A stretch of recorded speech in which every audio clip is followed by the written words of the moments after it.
Oh, welcome back to the new year, 2026, isn't it? And our first class of the year. So thank you for being here and engaging in these teachings and learnings. Okay, so we'll begin as we normally do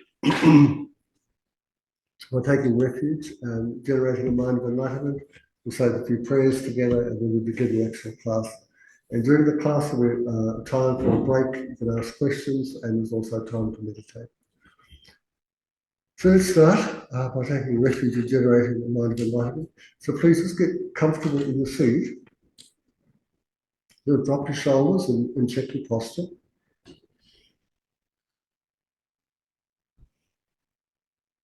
Let the body breathe normally and naturally.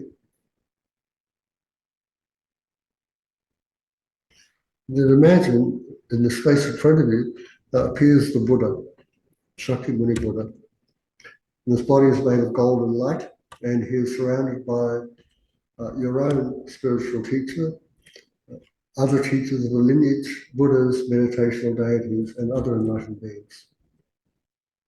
And surrounding you are all sentient beings.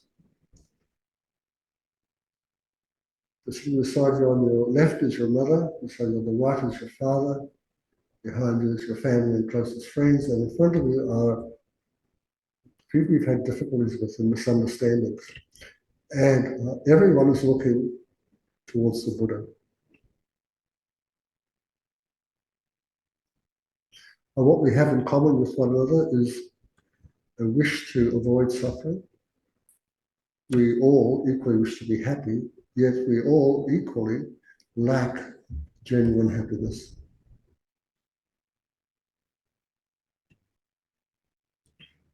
Now, the causes for genuine happiness can be cultivated and brought to completion by us. But to do that, we need to rid ourselves of the causes of suffering, and these can be eliminated. So to dispel the causes of suffering, we need to let go of the mind of attachment and ignorance. It's possible to do this because attachment does not truly exist. It exists dependent upon causes and conditions. Anything that is produced dependent upon causes and conditions can be altered, can be changed. So we can change ourselves from people who are experiencing different forms of suffering to people who do not experience that suffering anymore. So how do we know this? Well, because it's already been accomplished by the person we call Shakyamuni Buddha, where many other people can have confidence also in having done this, because there are many teachers that we can meet who have engaged in the practices to separate themselves from suffering and its causes. So what we want to do is to take refuge in the original teacher, the Buddha, and his spiritual entourage, which includes our own teachers. And we want to do this for the benefit of all sentient beings. So think to yourself that you want to put an end to the causes of suffering for yourself and all beings, and to develop all the causes and the merit to produce genuine happiness. And to affirm this, please join me in reciting the prayer that's up on the screen. I go for refuge until I am enlightened to the Buddha, the Dharma, and the Supreme Assembly. By the merits I create through listening to the Dharma, may I become a Buddha to benefit all sentient beings. I go for refuge until I am enlightened to the Buddha, the Dharma, and the Supreme Assembly. By the merits I create through listening to the Dharma, may I become a Buddha to benefit all sentient beings. I go for refuge until I am enlightened to the Buddha, the Dharma, and the Supreme Assembly. By the merits I create through listening to the Dharma, may I become a Buddha to benefit all sentient beings. So in response to this prayer of ours, imagine that from the heart of each enlightened being above you, lights and nectar stream down. These lights and nectars remove the causes of suffering and suffering itself. And the body, speech, and mind return to its original nature, free from the causes of suffering. And so, having the potential it's awoken. So now recollect the four thoughts of compassion, love, joy, and equanimity, and decide to establish these within yourself and others. To affirm that, again, just join me in reciting this prayer. May all sentient beings have happiness and its causes. May all sentient beings be free from suffering and its causes. May all sentient beings never be separated from the happiness that is without suffering. May all sentient beings abide in equanimity, free from the bias of attachment for friends and hatred for enemies. In response to this prayer of ours, again, lights and nectar spring from the heart of each enlightened being above you. They wash over you and over all the beings surrounding you. The opposites of these four thoughts are removed, and the mind now abides within these four thoughts of immeasurable love, compassion, joy, and equanimity. Then recollect the field of merit, the Buddha and his spiritual compatriots. Prepare yourself to purify the mind, accumulate merit, and increase the merit by engaging with the seven in prayer. Again, please join me in saying, reverently I prostrate with my body, speech, and mind. I present clouds of every type of offering, actual and imagined. I declare all my negative actions accumulated since forgiveness time, and rejoice in the merit of all holy and ordinary beings. Please remain until the end of cyclic existence and turn the wheel of Dharma for living beings. I dedicate my own and others' merits to the great enlightenment.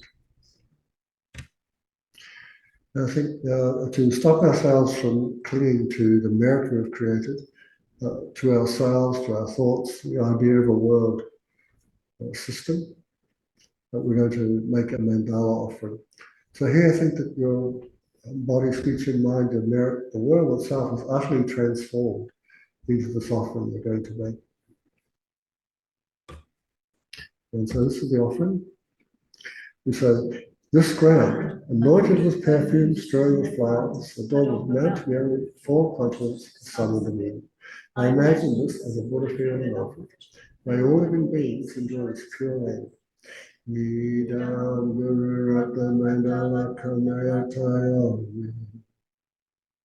Our offering has been released. The Buddha accepts it with delight and he smiles at us. And we look up into the eyes of the Buddha. We feel acceptance and at ease.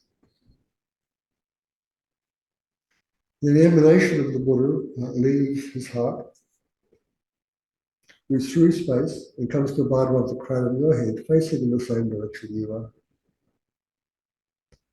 The emanation descends to the level of your heart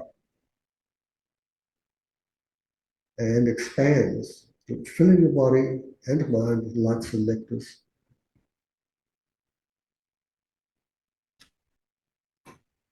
And then the lights and nectars pour out through the pores in the skin, filling the 10 directions of space, establishing every being within space to now be within the enlightened state.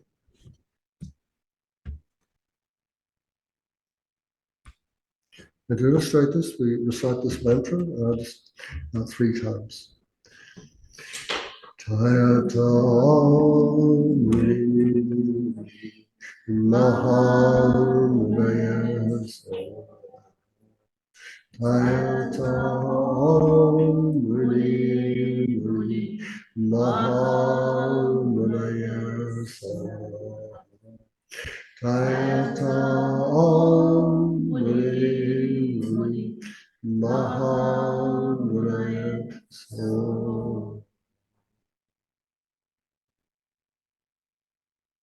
Just have a breath, we can recite it a few more times.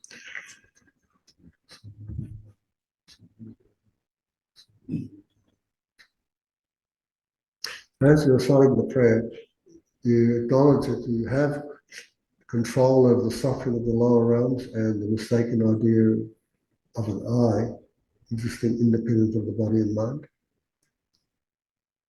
You have great mastery over all suffering and self-cherishing thoughts, and over the subtle illusions in dualistic thinking. And the last one, Saha, is a wish for all the blessings and realizations to receive by you, stabilized in your mind. And then just breathing in through your nostrils, just exhale through your mouth, and in your own time, just allow your eyes to open, readjust your posture in the seat if you like, and make yourself quite comfortable. Okay, so it's new year, new course, and it's a good one because it's just about starting a meditation practice. Now our course outline begins, we've got 8 classes, week by week, and in it we're going to be talking about this daily meditation, how we can engage in one, with advice primarily given by Lama Zopa Rinpoche. And over these 8 weeks, we'll be focusing on a phenomenon called a speech blessing. So we'll talk about this today, and then every week after this we'll do it here. It doesn't take very long. And finally, we'll look at some simple meditations we can do. So it's as if we're sort of complete beginners. And if you thought you were a complete beginner and you're going to engage in meditation, hopefully this will help you. Okay, so what are we looking at?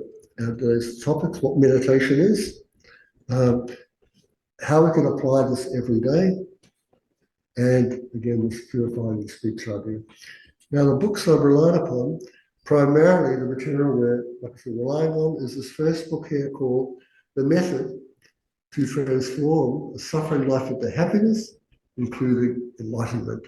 Woo-hoo. It's a really short thing, lots of advice in it. So it's that one, and the third one here called Shakyamuni. So most of the stuff is based around these 2 things, these 2 practices, and I'll be drawing in material from elsewhere to sort of support the explanation. So let's begin with what meditation is.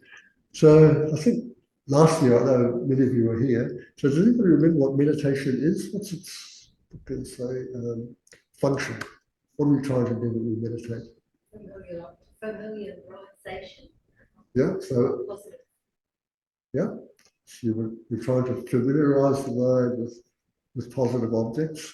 That's right. Yeah, good. Staying present. Be staying present, which really helps to do this. Yeah. Okay, that's excellent, Angela. Yeah. Okay, so so you can see there's quite a few explanations of what meditation is and its sort of function, but basically it's this process of becoming familiar with a virtuous object. Now, these objects of virtue are primarily thoughts, particular ways of thinking. So an object of virtue would be loving kindness. And so you meditate, you become familiar with loving kindnesses. So we have to find out what loving kindness is and then become familiar with it. And that process is called meditation. So we do this all the time, but we wouldn't call it meditation actually. So I mean, you have to think, like for myself, so I have a bit of a thing about clothes. I like clothes, I like shoes, that sort of stuff. Right? And so I'm always on the, my eye just seems to catch it. And when I see it, I sort of I make myself familiar with it. And then I walk out, often what I'll do is I'll look at the price, feel the material, I'll go and put it on, and then I'll put it back. And I'll walk out of the shop. I give myself about a day or two to think about this. So if I go to buy it, you know what happens in that day or two? Yeah, that's right, I sell it to myself. All right. So I familiarise myself with what I think all the good qualities of the shoes and trousers and shirts, right? I make it as such a good price. Well, it's made by this person. Yeah, it really looks good on me. Right? So I've become familiar with it, then I go and get it. Now it's my shirt, my shoes. It's a similar thing here. Yeah? You can do this with bad qualities of the mind. So if you ever thought about something bad that's happened to you, then you look at the person and you think about what they've done to you, you're familiarizing your mind with that person's behavior. And what does it do to you? If it's bad behavior, it makes you upset, doesn't it? Right? If it's good behavior, what happens then? It makes you happy, right? You like them. You'd like to see them again. Right? So it's just that process of becoming familiar with, like, and here's virtuous objects, because we've got enough suffering going on in our lives, right? So we want to focus the mind on those objects and actually invigorate the mind. Make yourself feel happy, you know, competent, that you can handle the problems that your mind throws up to yourself. Anybody here had sports training, trained in sport before? Because if you have, you have a teacher, right? And what they often do is they look at what you do and they find your faults. And I'll often say, try not to do this. I'll tell you why. And they'll give you a new behavior to do. Right? So, and this new behavior is meant to make you better at what you're trying to do. And when they see the bad behavior, they're trying to get you to decrease it, right? Because it's going to hinder your development. So meditation is basically that. You got to work out what hinders your spiritual development, what drives you crazy, and stop doing it. And replace it with something else and become very familiar with the new thing you replace it with. So it becomes sort of natural to you and it becomes effortless. So I'll give you another quick example. So I come from a little difficult family, and what came out of all this difficulties is our whole family just discarded my father. I just walked away from him, basically. This was too difficult. So no one goes home. Right? And what stops us going home? We just think about what he did to us. We become familiar with his behaviors towards us, and we don't go, we're not going there. Anyway, a couple of things happened to me. I thought this was a bit strange and a bit funny that we're all looking at our parents in this way. And I thought, no, there's got to be something good he did. There must be. I did a lot of thinking and found one thing. And then when I found one thing, then I found another thing. And then I found another thing. And I just started, I thought, I'm going to make myself familiar with this. Because I don't want to go every time I think of my dad or see him, I don't like him. And that's what I've been doing, right? Familiarizing myself with the behaviors and characteristics of my dad that I don't like. What has come out of that is a great aversion towards him, a dislike. So if you don't want to go through life like that, you have to sort of look at this and go, this is not working for me. I have to sort of stop. I need to replace these ideas. So meditation is like finding the wrong idea, putting it down, get the correct idea or an idea that's useful to you, become familiar with that. So that when you engage with this object next time, you have a different way of doing it. The function of meditation is like to bring this mind that would naturally look at the faults of my dad and become upset with him. Right? So then now I've got anger and resentment controlling my mind. And anybody's had that happen, you know how uncomfortable that is, don't you? I mean, it's not a pleasant thing you want to go around all day with, is it?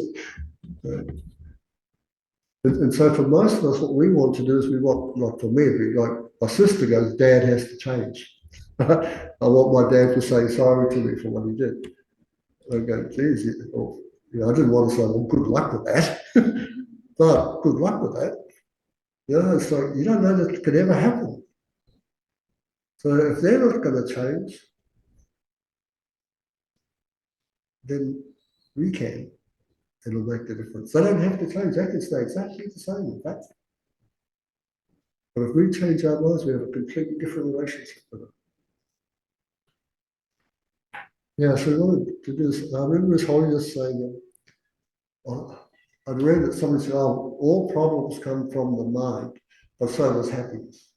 And then he said, no, we need to be more careful. He said, All problems come from an undisciplined mind. And all the happiness comes from you being able to discipline your mind. So we have to play a part in this. We can't just say our mind, think that our mind will do it for us, right? Like one day I'll be better. In fact, later on, one of the things I did was, I recognised my part in driving my dad crazy. So, of course, I wrote to him and apologised. And I got this great letter back where he said to me, I could not stop myself from being angry. Like I knew it wasn't working, I knew it hurt you and everyone else, but I couldn't stop myself. And I was so, I was just like, of course you couldn't stop yourself. You have no method. You have no method. Here, we can learn about method, eh? We could apply the method and then see if it works. If it works, we keep it. Like I said, my dad had no method whatsoever. His just it was like, you try and not do it. It's not really powerful enough. It might be for some people, but most people, you don't want to do it, but you find yourself doing it. And this is because of the habits of doing it again and again before. Yeah, so this is the idea to tame the mind. Now, we want to tame the mind, but then for what? For what's the purpose? So there are many purposes you can come to train your mind. So, for instance, one of the Dharma teachers that comes here, he wanted to tame his mind so he could become the very best jazz pianist there was. He could beat everybody else. Right? And that's what you could do. You could do that. For me, when I was much younger, I was a very good pool player, but it was because I trained my mind too. You learn to concentrate, train the mind, and you become what you want to. The thing is, are those, how useful is that goal? Now, if you're training the mind to accomplish something, then I was like, and how useful is that? What's it to actually do? So, the motivations for meditating are, well, I'll put it this way. You can start up with this life. Like for me, I want to be a great pool player, or I want to be a great musician, or I just want to have a good relationship with my dad. These are all motivations, reasons for meditating, aren't they? But you'll see they're all concerned with this life. And that's what you need to check. When I'm practicing, when I'm meditating, what's it for? Has it got something? It must have something to do with me, of course. And then what? Yeah, certainly does. Change mind. What comes? This is the right answer. So here, this view here is about. So what the view of most people, the vast majority of ordinary people, is what matters to them is what goes on in this life. It matters to us, doesn't it? What we do in this life, it matters. So many people go, I'm just going to meditate to be a better person, a happier person, and that's to do with this life. So in other words, to remove difficulties and be happy. So that's a valid goal of meditation. But it's not a Buddhist goal of meditation. It's a valid goal for ordinary people who have never been introduced to a spiritual path. I just had a thought. Yep. I don't know if I'm close. It's okay, sure. We focus on ourselves, but then we can focus on others. That's right. And doing something for others. Yeah. So you see always, if you look at, often as you ask who the most important person is, actually, I think truthfully, you go me. Right? I'm more important than someone else. Right? So it's me and my life. That's how we start there. And as we are introduced to more teachings and think about and so forth, you'll see, gee, my life finishes with death. Is there anything else after death? Because if there's not, no problem about doing everything with this life, is there? But what if this life sort of finishes with death, but something else happens that is some sort of continuity? You know, like it might be a bit of a, see, when we go to sleep, isn't it? Like we close our eyes and this world just falls away. Then we might end up in a dream world, something like that, right?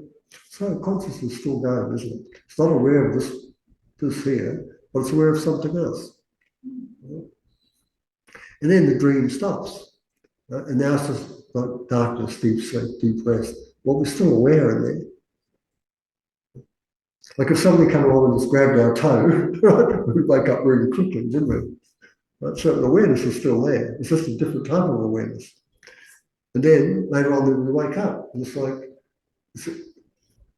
it's not the same world that we've woken up into, because everything changes from moment to moment to moment. So it's a new world that just looks the same.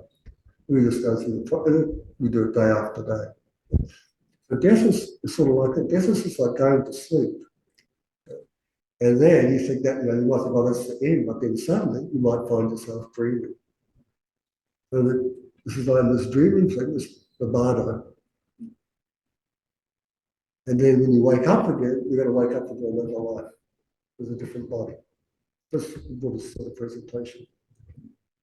So then I think, shit, this meditation I've done was very valuable in my life, but was it useful to get me through this other stage, like the dying? Is it helpful then? And then after that, so, gee, okay, from what I understand now, consciousness doesn't go right out of the picture altogether. What was I able to do, like in this life, that was valuable to me to get me through the dying and the rebirth? So if you think about it like that, then you're going to be looking for benefits that are greater in this life. You're still going to want to remove difficulties in this life, of course. You're still going to be happy in this life. That's nothing wrong with that. But you're going to need a bit more. You're going to have to look at future lives. Like, what am I doing in this life that will be useful for me in another life? So you might meditate to do that. Might go, okay, but what I understand of Buddhist teachings is this life as an ordinary person, you can get yourself liberated and you can become enlightened. Or you can find yourself in some other unsought place. This is on the bad side. Right? We want to do something that's useful in our future lives, in our meditating. So what I take from this is, like, so you find that friendliness is very useful in this life? Yeah, well then I need to be friendly in future lives too. Right? If I find that really, being patient is so useful in this life, wouldn't it be useful in other lives too as a human? Yeah, okay. So look at that, right? Find those good qualities. Okay, I want to develop these for this life and future lives. So we've got they're called the future lives we're aiming at as human beings again with leisure and opportunity or some higher rebirth. Then, like I said, there's liberation. You could be meditating, you could go, yeah, what? When I really think about it, I meet all these difficulties in this life, and I'm going to say, yeah, I want to do it again. I'll meet them all again and do it again and again and again. You might get a little bit fed up with that, eh? Why not just stop the whole process altogether? So if you say that, you go, yeah, they're not aiming for liberation. I don't want to be reborn with all these difficulties. No matter how good it is, I do not want that to take place anymore, under the control of disturbing emotions. So that's why I meditate here. And you're going to find that everything that you did before for high status, living difficulties, is still doing the same thing. What's changed is your motivation. But really, the motivation is the most important thing. Why? Because the motivation is karma. So when you motivate something, there's an effect that's going to follow. If you have reasons for doing something, something else is going to follow, a consequence. That's why it's really important to make sure your motivation is the best you can manage. And finally, of course, there's this Buddhahood or complete enlightenment. You know, we're aiming to achieve two purposes, our own and everyone else. As you pointed out at the back, right? We start with ourselves, then you sort of you catch on. Oh my God, the way I live is interdependent. My happiness is dependent upon other people. You know, all my clothing has been made by other people. What's clothing I like? None of it I've made myself. So everything that I like being dressed in has been come about from other people. Yeah, you find in every bit of food you've eaten comes from other people and sentient beings. So it's just this way of saying, like, wow, I find it very difficult dealing with suffering, so does everybody else. There's really little difference between us. So, you know, work for ourselves, I should also work for others. Others are also important too. So you move away from the sense of, sort of a little bit selfishness and indifference towards others, and then moving outwards and bringing the mind of enlightenment and greater caring for others. In fact, Lama's emphasis, Lama's emphasis a lot. He says a great deal about motivation. And so I took one of his things that he said and just put it up here. It's a very short one. But he says this: the purpose of having this precious human body is not simply to achieve happiness for yourself, but to eliminate the suffering of all other beings and bring them happiness. This is the purpose of your life. And that's condensed. Actually, when you go through the book, it goes on for pages and pages, trying to let you know, right? You want to have a good purpose for doing Dharma, take this one. Do it not just for yourself, but for everybody else. And go for the best, go for top shelf. You know? So, Kitsa Rinpoche, Deshitashi Seri, one time asked us, Buddhahood, enlightenment, what is that? You know, and then he's looking around, tell me, what is it? And everybody, of course, goes very quiet and said nothing, you know. And he's going like, perfect compassion, perfect wisdom, and the perfect ability to help others. That's what we need. That's what Buddha is. So I really like that. So I thought, just bring it down to ordinary English language that we can understand and go, yeah, I'd love to have an ability to feel kind and warm to everybody. That nobody distressed me in any way. I was really wise. But what I did, and I was really skillful. I was really good at doing what was useful for other people. So for me, I look at myself, I'd love to be a person like that. You know, when you want to call them a Buddha or a human being or whatever.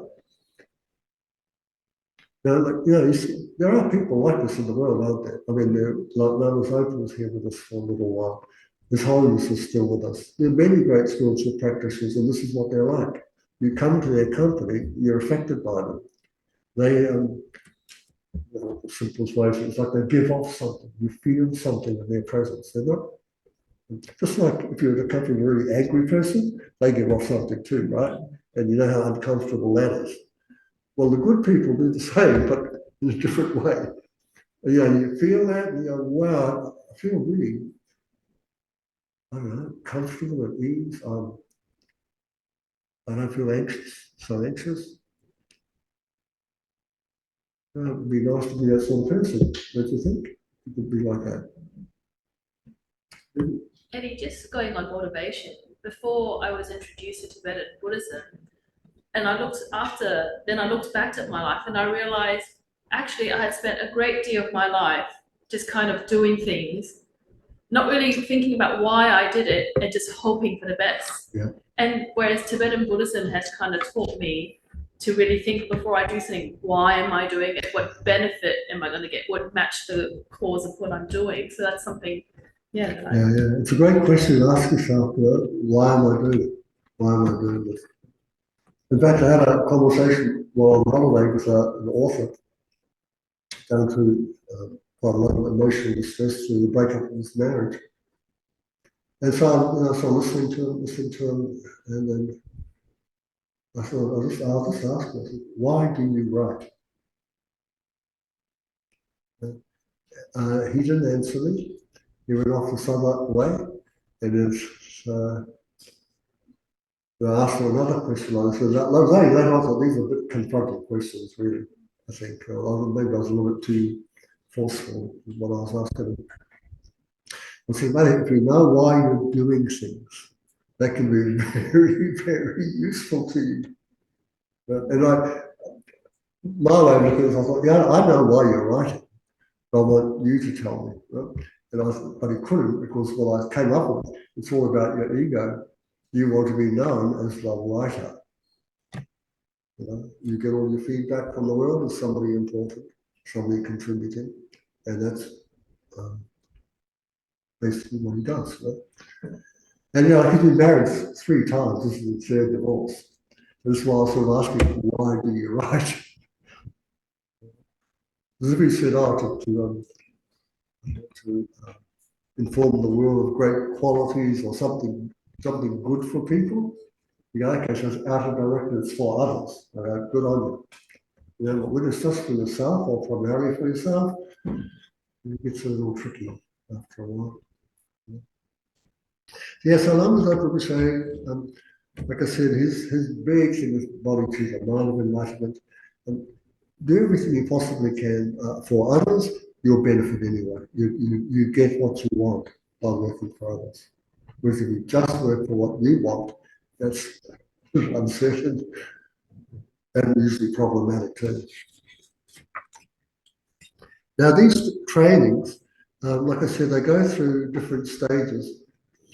And if your aim is to free yourself from suffering and its causes, or anything higher than that, the next one, of course, is enlightenment, right? So we've got, if your goal is liberation or enlightenment, the way you do that is engaging in these 3 trainings. You start off with morality or ethics. That's the foundation. Then the next stage is to develop concentration, to concentrate the mind. And finally, you end up with what they call wisdom. These are called the 3 higher trainings, because these trainings like ethics, concentration, and wisdom are found in the world, right? Ordinary people do this, are ethical, can concentrate their mind and develop wisdom. But this is called higher training because it's to get you out of cyclic existence. It's to stop the process of being overwhelmed by suffering and its causes.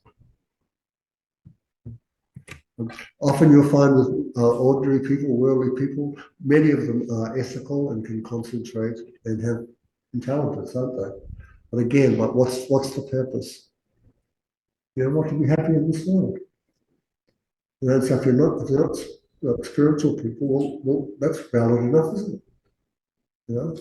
And they are happier if you're an ethical person who can concentrate the mind and have develop stable intelligence. It's very good for anyone, whether you're a spiritual person or not. But for those who want to transcend suffering altogether, this is the process. So again, what can I say? It is it's hierarchical, as you can see. Ethics is the foundation of buildings, but it's also so the ethics affects the concentration affects the ethics, the wisdom affects the concentration. So they're all interconnected, synergistic, I think they call it. Synergies cross over. So what's our time? Not too bad. Okay, so what's interesting to you guys? Are there any questions you'd like to ask? Or so, is there anything I've said what controversial doesn't sit well with you? Can you just bring it up? Yeah, the Mahayana view is to become enlightened. There are other things. The major thing is to stop the cycle of being reborn under the control of the disturbing emotions. That's the main goal of Buddhist practice. So it's called liberation. They want us to be able to stop, because you're taking rebirth under the control of disturbing emotions and karma. Because if you do, it happens again and again and again. Right? So the goal is, let's try to stop that.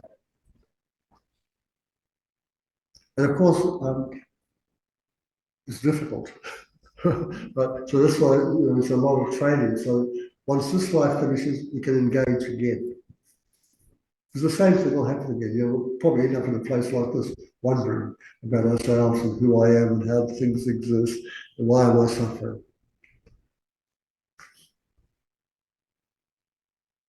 I think so. Have I answered your question, Susie? Okay. Yeah, this is the major thing. Yeah. But ethics and morality, that's a huge topic. Yeah, Like just massive. to say ethics and morality, it's just, there's so much in depth in it. Yes. Have we covered that? The depth? Oh, no, we we're haven't. going No, it doesn't have to be like a complete whole course, year. because there's ethics for those who, from ordinary ethics, ethics for the ordinary person, ethics for the ordained, ethics for the person who wishes to liberate, ethics for the bodhisattva, ethics for the tantra. Big, massive.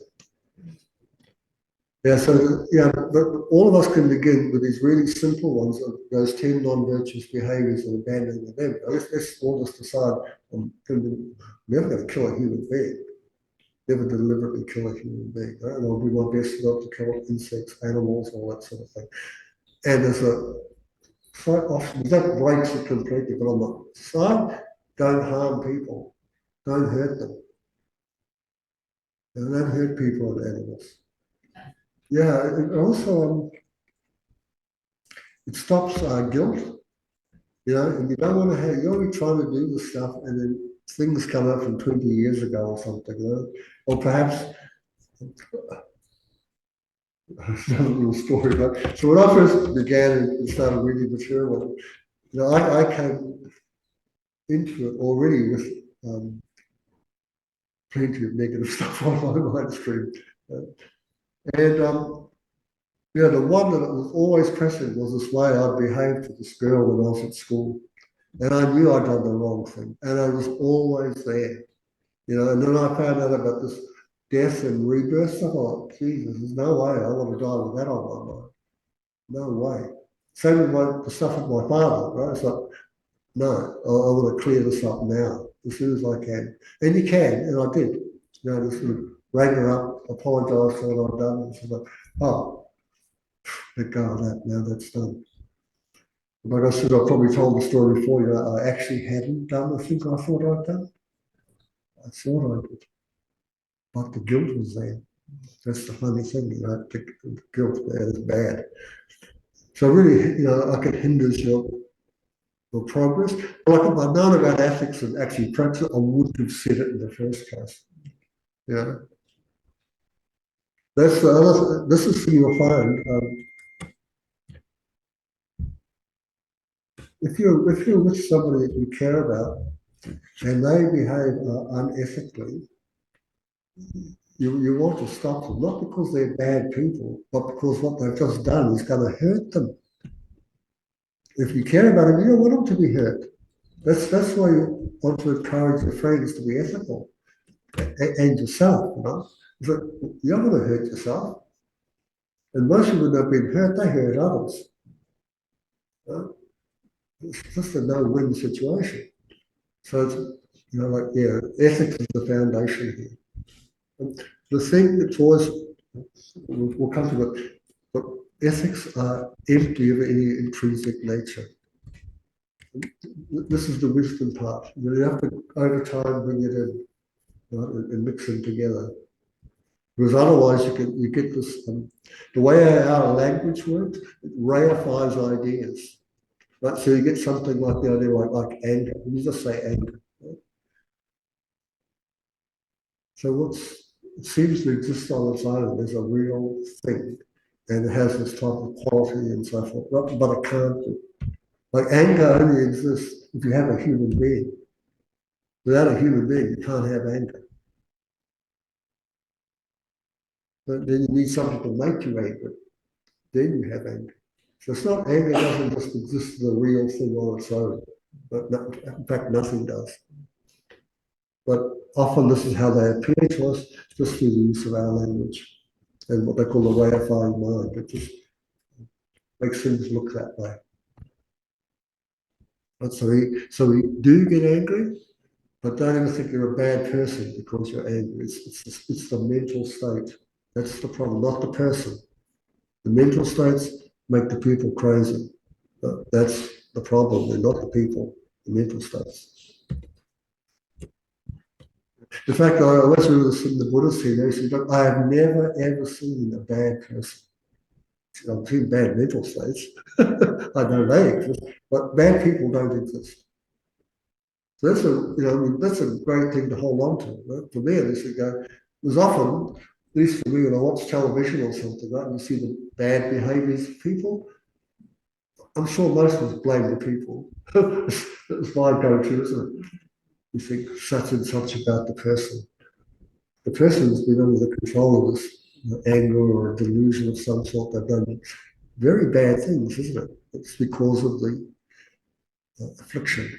Then you have the bad behavior. And we all know people have their behaviors. Right? So this is what I mean by this idea of emptiness, right? That you cannot go, the person is, I mean, we use this, we say people are angry. But again, if you think about it, the people are angry. Do you think, can anybody be kind if people are angry? They're complete opposites, mental states, aren't they? So you can say, like, they behave angrily, they behave kindly, that's correct. They do. But the people themselves aren't kind, angry. It's all imputation, this use of language. Again, this will take ages to get through because even after a while, you still slip into it, right? People behave poorly, you think they're bad people. You just keep trying to disengage from that way of thinking over time. Now, so one thing I hope to take away from this is, so meditation in this context of Buddhism is not about just relaxing and chilling out and getting a good night's sleep. You can do that with meditation, of course you can, but that's not the function of it.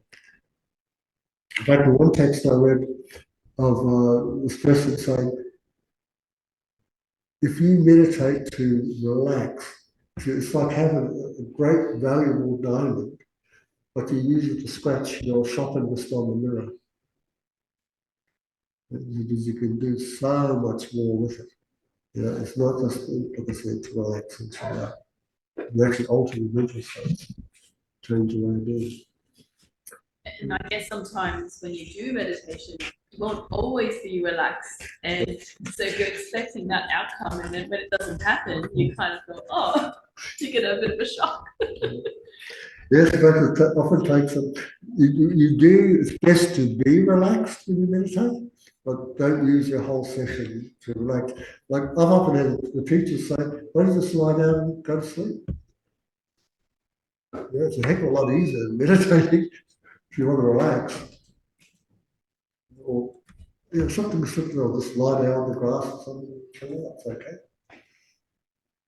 So meditation, gets opposite of times, it's hard work. If you do meditate, you'll find it's hard work. You can't do it too long. It's all this mental stuff going along. So meditation is part of this process of becoming what you call a Dharma person of Dharma. So the question is like, what is Dharma, right? Again, many different answers that can be given here. You want to find the ones that resonate for you.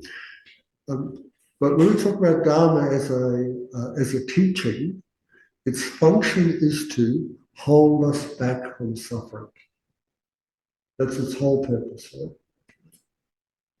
So if you practice in Dharma, you can easily ask yourself, what am I doing here to hold myself back from suffering? How am I protecting the mind and myself from suffering? Because if I am, you're practicing Dharma. In fact, there's one of the spiritual sons of the great practitioner called Langri Tangpa, when they asked him, like, what is meditation? He says, anything that goes against the worldly view, that's Dharma. Then he goes, anything that tries, if you try to block or hinder or to transform or change a disturbing emotion, that's Dharma. Susie, I can see you thinking about this. It's good. Yeah. Like I say, you want to find, there are different texts that, there's a text by what they call the Kadampa Masters. I really like these texts because they're so straightforward, straight spoken. These were not, they were monks, but they came out of villages. They're very down to earth. So when you read, and the books are made up of just questions. And the questions, the answers are so hard hitting and down to earth, You always get a shock because you realise how much you're not practicing Dharma. You thought you were, and you weren't. And if this happens to you, please don't get discouraged. Actually, be quite joyful. It's a wonderful thing to discover in the States as early as possible. And always remember, Lama's uncle, Rinpoche, been practicing for ages. He read this text, came across the text in the cave. He said, I realise I have never practiced Dharma at all. It was all about this life. I thought, wow, if it can happen to him, then blessing for telling us, because it certainly happened to us, couldn't it? So once you realised he was not practicing Dharma, of course, then it was like, well, from then on, he started to practice Dharma. So you can make lots of mistakes thinking what Dharma is. So try and be certain in your own mind. Try and find a few ideas. You go, if I'm working against my anger, my aversion, my harsh speech, I'm practicing Dharma. I'm a person who's practicing Dharma. You've taken refuge. That's great.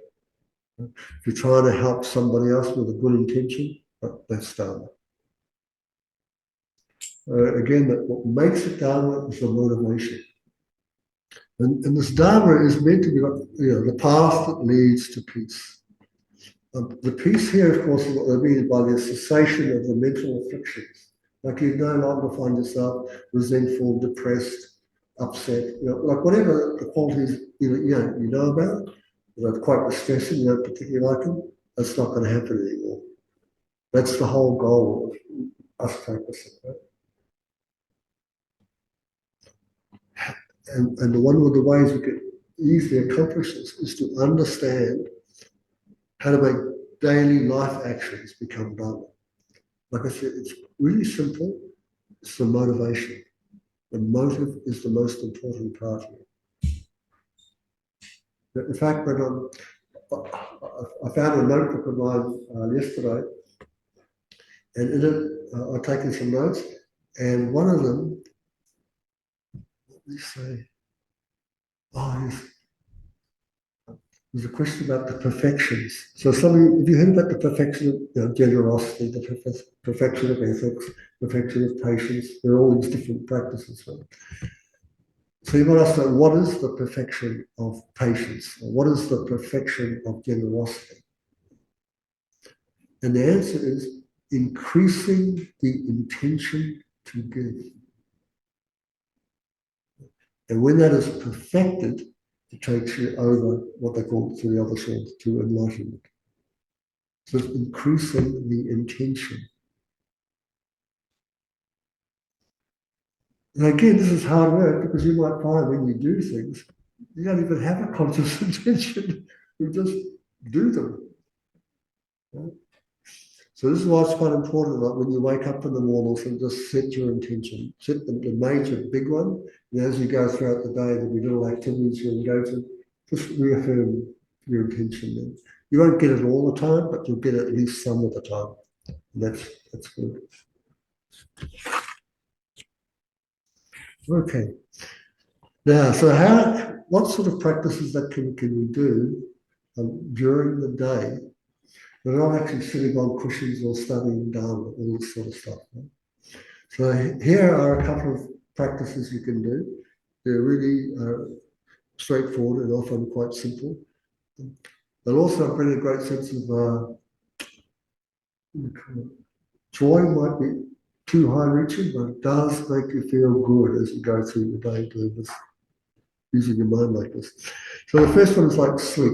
So how can you turn sleep into Dharma, into something that's ethical? The sleep is basically neutral, but it can become positive, depending upon your intention to sleep, or negative, depending upon your intention to sleep. So what intention could we bring to sleep? That's the question. Now, there are many different ones. And so I don't know if you guys have this book or not, but if not, see if you can. There's a book here called Making Life Meaningful. It's a free book. You're up there. What you'll find in this book is the practice of the 35 Buddha's frustrations, which is going to come up in this 8 weeks. But there's a whole section here on what's it called? Thought training meditations. Appendix 2. There's another one up and further on. So like sitting, walking, sleeping, turning off the light, going to the toilet, all these can be Dharma.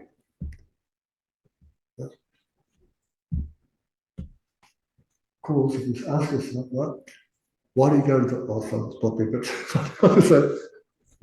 So what do you go to learn?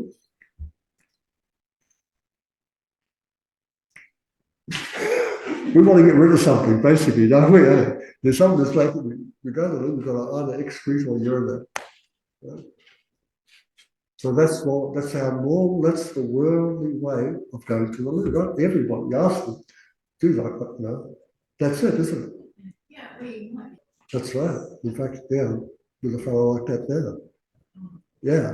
So it's like when we go, as you see in the toilets there, there's all those little signs. That's the way to turn something as ordinary as going to the toilet into a Dharma practice. You can do, like I said, sleep, turning on a light makes no difference.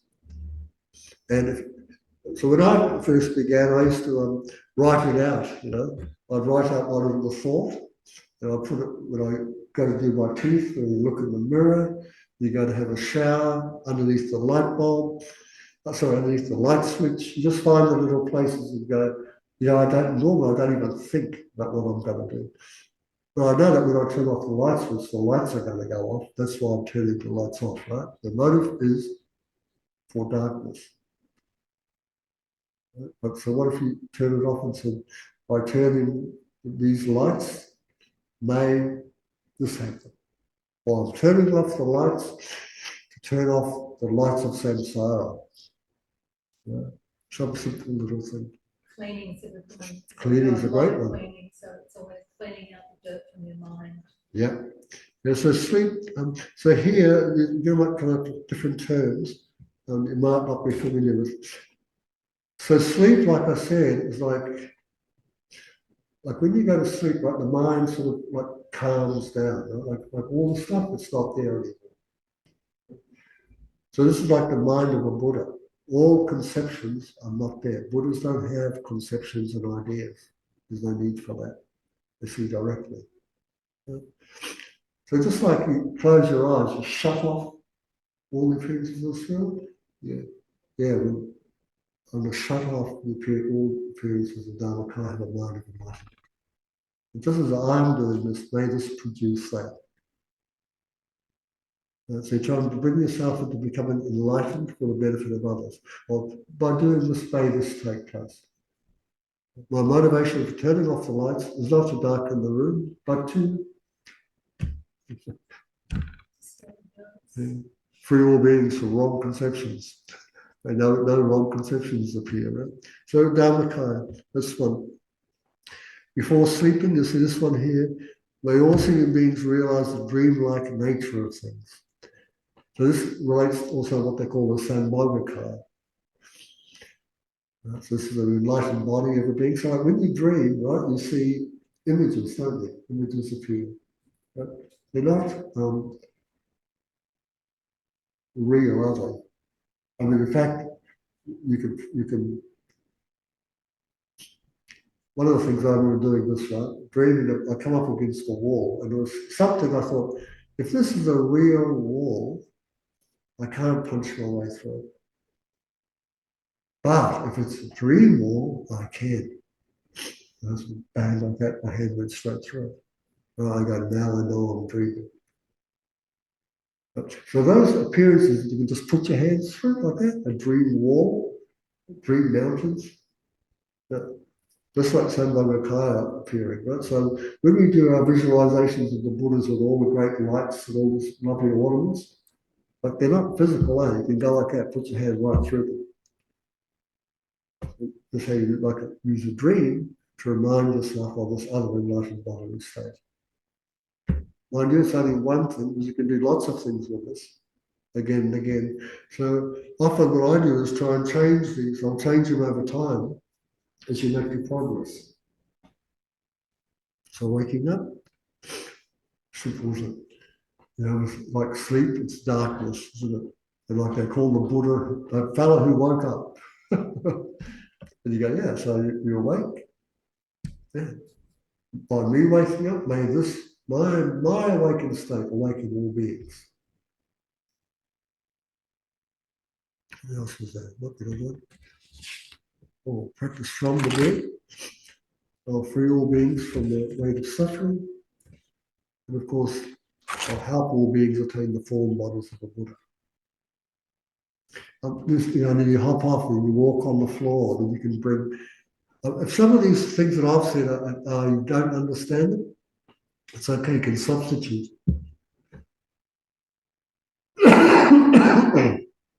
So that's why I quite like to read quite a lot of these thought transformation texts.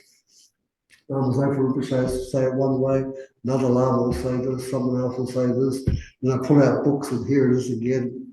You find the ones that really resonate with you, that's what I'll use.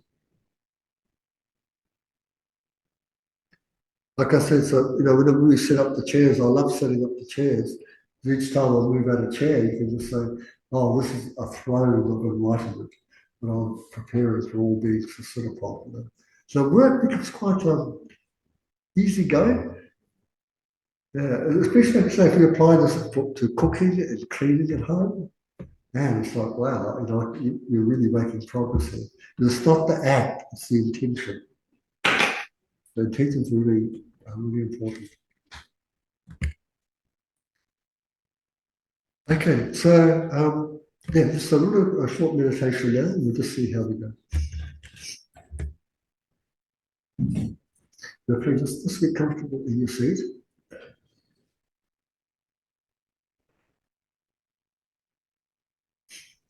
Okay, so sometime this evening, you'll be at home and you will have your dinner. What type of motivation could you bring to eating your food to make it a Dharma activity?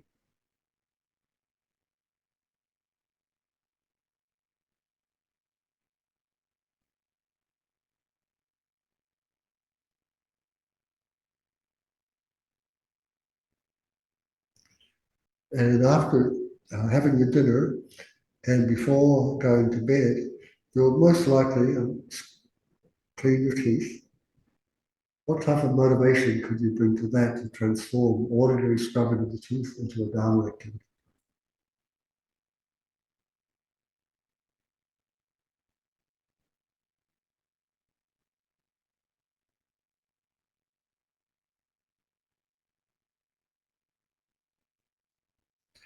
Now, if you wash your teeth and you're about to go to bed, you'll walk to the bedroom probably.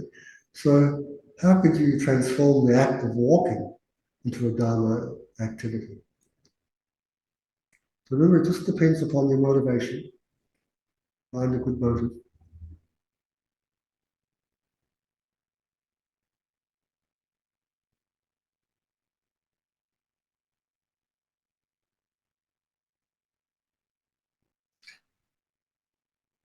And then you'll hop into bed and you'll pull the covers up. Think of something that might be a virtuous thought.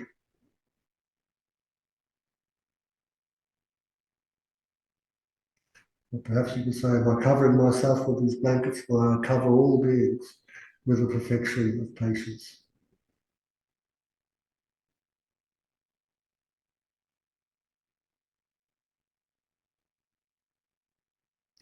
And now you're about to fall asleep. What motivation could you bring to your sleep to make this a virtuous activity?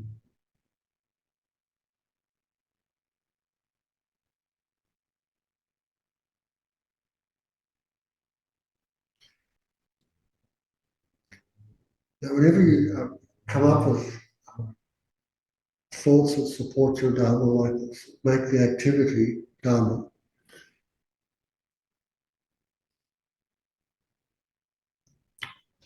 Imagine the golden light fills your body.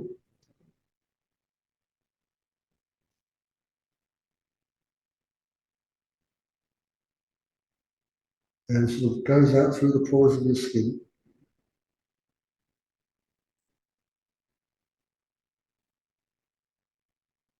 And then see yourself doing the activity within that sphere of golden light. Or having these thoughts within that sphere of golden light.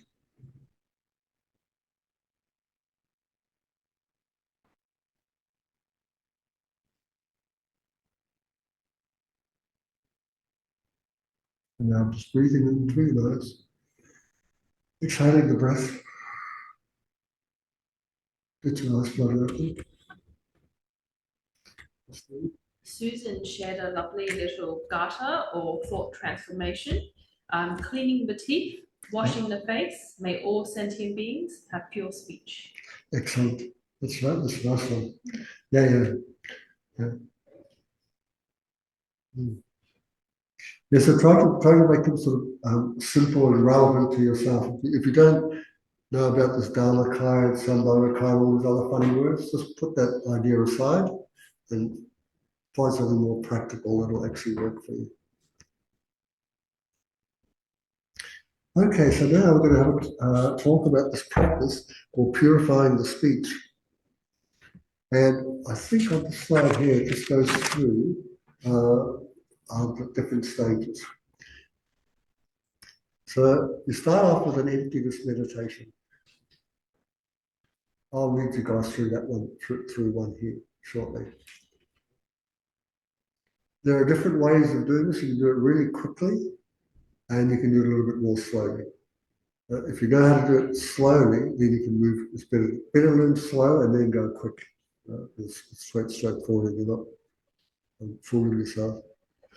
So you do the emptiness meditation, then you arise as the deity or with a body of light. Now, you might not have what's called your deity. Right? So your deity is referring to, if you've had a tantric initiation and been introduced into tantras, and you've adopted that deity, there's your deity. Right? So in other words, if a teacher came here and gave a Tara retreat or a Manjushri or a Chen or whatever, and you were there and you took it, you could arise as the deity here. Now, if this has not happened for you, you can do it using the Buddha. It's the only exception. So you don't need to have an initiation. You can do it as the Buddha. In other words, saying, you can do this emptiness meditation, arise as Buddha. And you just go, I'm fully enlightened being, in other words. So you contemplate that, and then a syllable will appear just above your mouth, and it will turn into this white moon disk. Now imagine that you're standing there like this.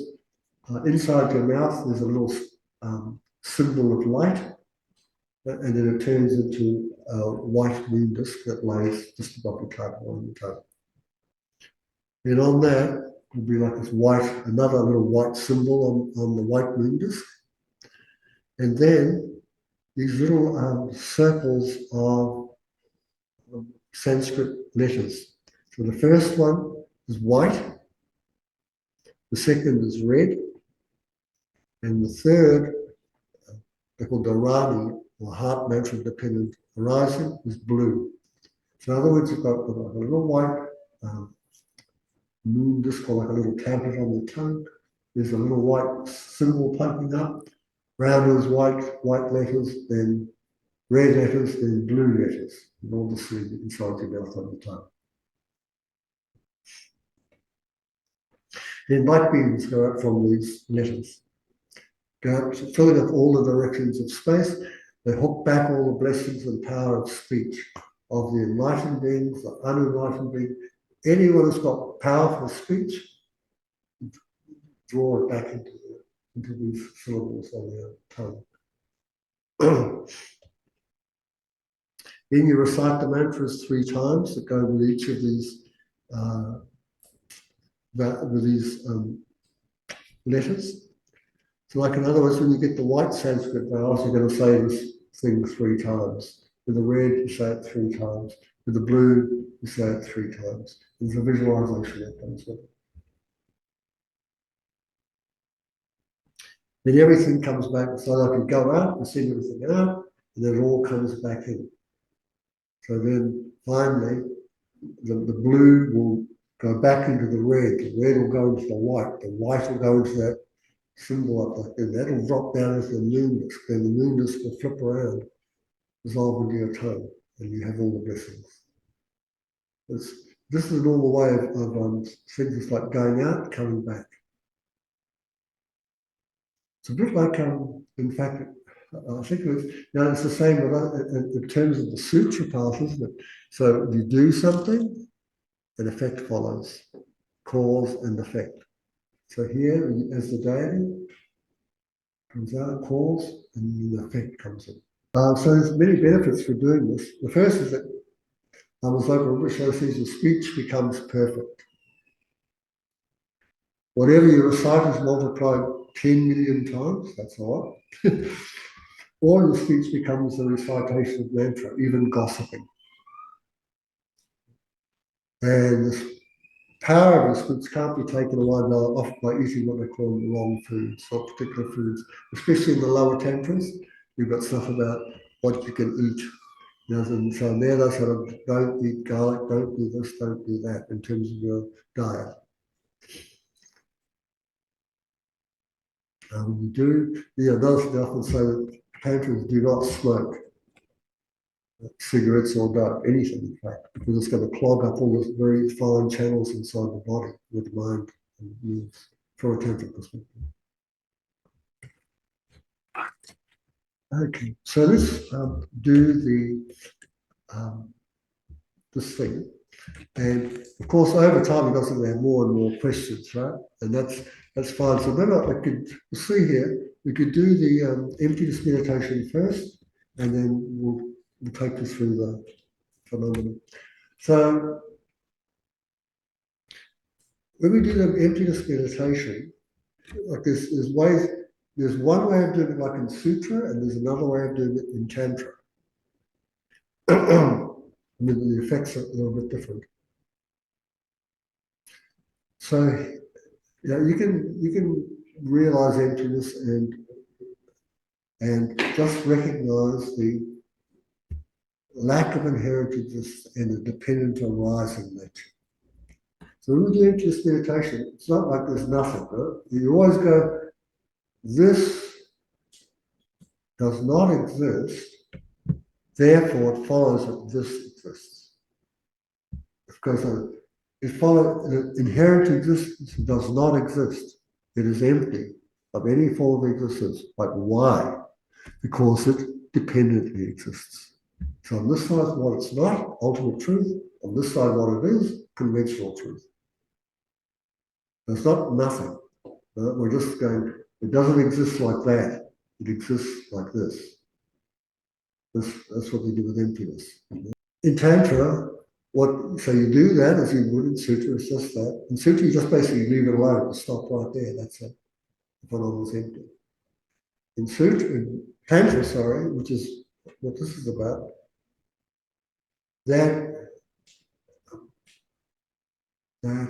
realization, that understanding of the empty, that's a mind.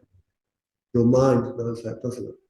It's the only place it's saying we know where there is, it's your mind, right? So your mind knows this thing. It's not like that, it's like this. Now that mind itself arises as the deity. It's not your normal body and mind that's doing it. But it's that knowledge, that mind knows that's called, it's a body of knowledge. It knows something. That, and they take that, and that becomes the body of the deity. Because that's the empty. So now you arise now as this deity. And like I'm saying, if you haven't had a tantric initiation, you can do Shakyamuni Buddha. So just arise as some sort of the golden, as best you can. The idea is to feel, wow, like I'm enlightened. I'm enlightened, I'm a deity. I can help anybody. I can help everybody. So your body here is light, which represents emptiness. That's why I've got so many figures of light in Buddhism. It's not because they are light. It's the most closest thing. Light and space are the closest thing you can get to emptiness. Like for instance, light is a dependent arising, isn't it? It depends upon a whole lot of factors. So being a dependent arising, it's empty. And so again, if you find this difficult, then just arise as the best version of yourself. Just think that. Like I don't get this. If you think I don't get the stage, you think I'm not quite sure what I'm doing, but just like I'm a really good person at this stage. Right?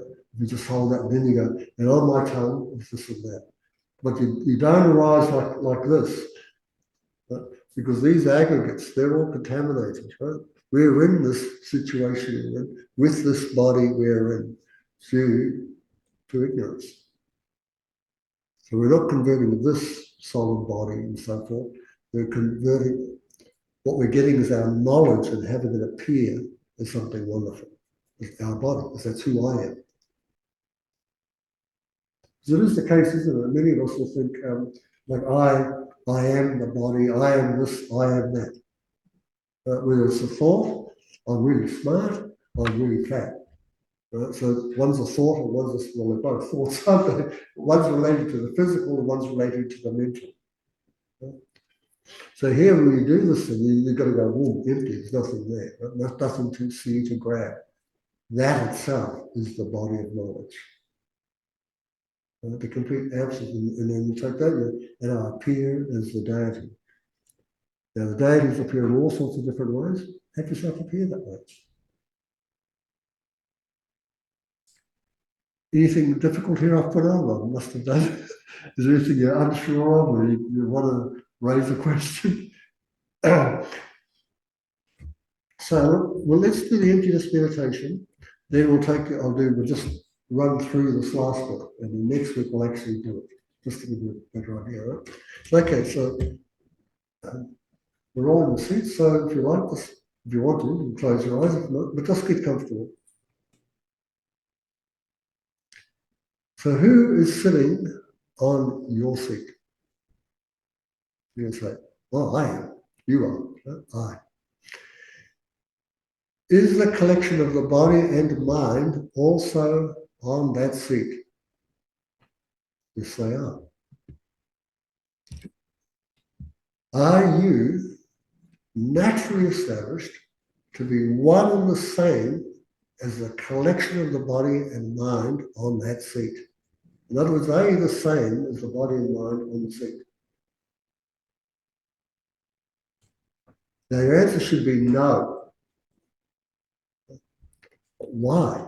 Why are you not one and the same as the body and mind on the seat? Your answer is because the collection of the body and mind are the basis for the imputation of identity. And your identity, which is me or I, is imputed to that basis. The I, your me, your identity is a mere name that's put onto the body and mind. That's why you're not the body and mind. Now, if you were to suddenly remove yourself from that chair and go off to the bathroom, what's not on the chair?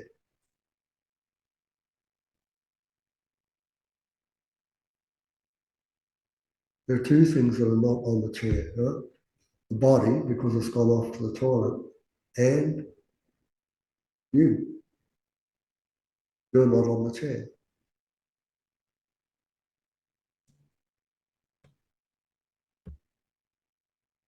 That chair is empty of a truly established person. They're empty because you're not on the chair. If you had a real identity, intrinsic nature separate from the body and mind, you'd be on the chair, but you're not. That shows you're empty of any intrinsic nature. So take this absence of I, just sort of feel that that's not there. So that the absence of an I now takes the form of a deity, a being of light, the embodiment of wisdom, compassion, and skill. And so this is me, this is who I am. And on my tongue is a syllable A, little letter A.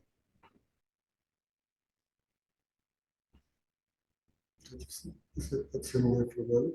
And then have that transform now into a white moon disk that's lying flat upon your tongue.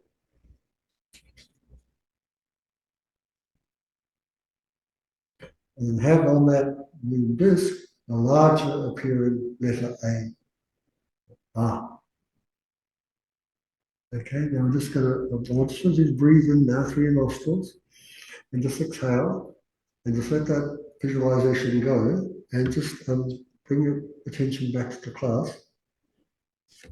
I'm just going to ask you a couple of questions. So I know this meditation on emptiness, it's probably not familiar to you, and nor is the language familiar to you. But if it is, hopefully some sort of experience arises. And whether it does or not, the idea is you've got to come up as a deity, a being of light. Like why? You could ask. So you don't clutch at your body and grasp at your body as being real. And this is it. So stops the grasping at a real me and a real body. Because when it comes to die, that's what we're going to grasp at. Huh? And you've got to understand there is no real me, a real body like that. Never was, never will be. But it appears that way. It always appears that way, but it doesn't exist in reality. And this, the idea is to stop clinging the attachment to body, mind, ideas. So we do that. When we do the speech blessing, that little, when we start off, okay, now you're a deity, and you get the syllable ah that appears in space above your tongue. That's the most important letter in the whole Sanskrit alphabet. It's that little a is what they call a negation. So if you say something like, so if I say, I'm really happy, and then you put that little before it, makes it, you are not happy. That little a is a negation of whatever the first word is, it negates it. Right? So let you know, remember, this is all empty. Everything is coming out of emptiness. Everything is a dependent arising. Because when you do these things, what happens is, again, the mind reifies in your grasp. And like I am a deity, really, is it really? It's dependent. So that little A represents dependent arising and emptiness. Because remember, it changes into a moon disk. So A represents emptiness, the moon, form. Emptiness is form. Form is emptiness. Again, it's just all these ways of reminding you again and again, look, it's all empty, it's all empty, it's all dependent.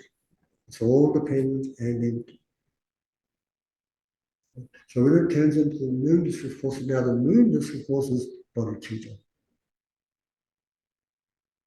And you have the bodhicitta, and then up on top of it comes the bigger A, which is like the because this has to do with speech. purifying speech. So this next letter R represents the purified speech that you wish to accomplish. Then around it, there's a white moon disc like that. Then there's this R that looks like that. But again, if you put an English letter up there, it doesn't really matter at this stage. The ideas that matter and getting used to them. So we have this sort of Om appears, and then the letters appear. So the first, as you can see just slightly there, that these are all what they call the vowels in the Sanskrit alphabet. So all the white vowels.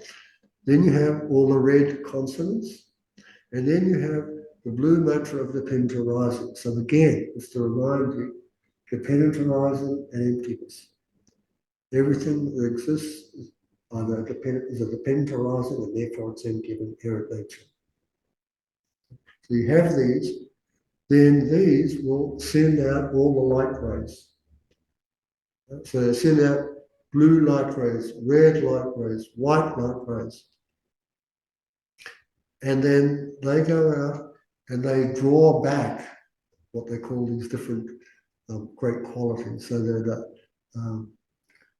7 signs of the King's Rule, the 8 auspicious signs, the 8 auspicious medicines. So you've got all these little pictures. So these pictures represent all these qualities. We see in Tantra, we can hear how often objects are used to represent spiritual ideas.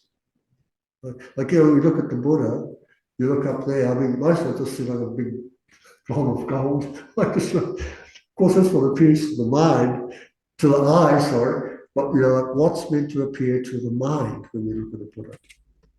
You know, all the qualities. But I'm sure for most of us, that's not it. It just looks gold statue. Right? So you know, that represents something else. It's the same here. You know, it's all representation, symbols. And you know, the wall comes down, it all rains down. You say it, then the red ones, then the blue ones, and then they all come back. See, the Dipenta rising goes into the consonants goes into the vowels goes into the form.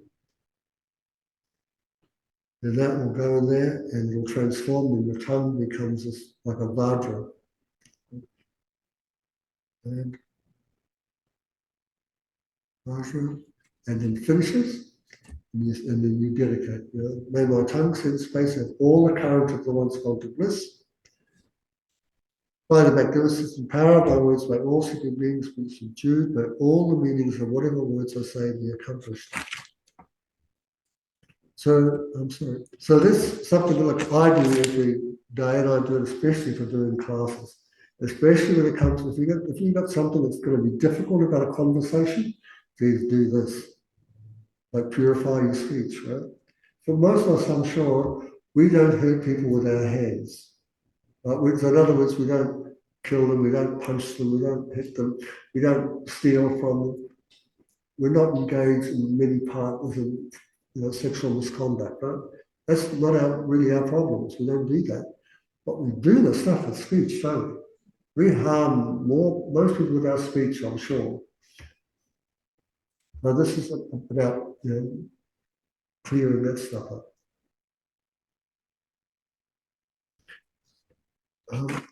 That was just like a quick overview of it. It really doesn't take long.